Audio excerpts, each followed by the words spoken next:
Welcome to Let Me Fix This. Enjoy the video. In this video, I will explain how to reset Audi Q7 air suspension. First, ensure your vehicle is on a level surface and the engine is off. A common issue is a temporary sensor error, which a simple reset can often resolve. This process can help restore proper ride height and comfort. We will cover the basic steps you can take yourself before considering a workshop visit. This guide aims to empower you with practical knowledge for maintaining your vehicle's suspension system.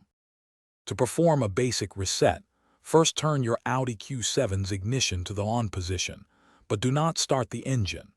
Next, find the suspension control button, usually located near the gear selector or on the MMI system.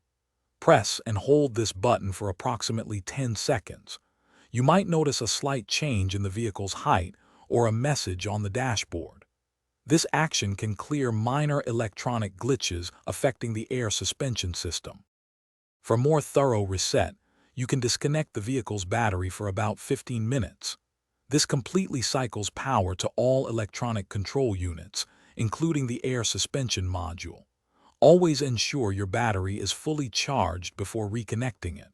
Also, remember that incorrect tire pressures can significantly impact suspension performance, so check all 4 tires.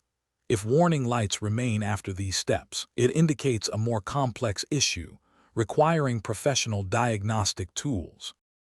Maintaining your Audi Q7's air suspension involves regular checks. Look for any visible damage or leaks around the air springs and lines. Also, be mindful of your vehicle's load capacity. Consistently overloading it can strain the suspension components. Remember, proactive maintenance can prevent costly repairs down the line. Before you go, check the description for a link to some fantastic leak-proof meal prep containers and other great deals. Thanks for watching, and drive safely.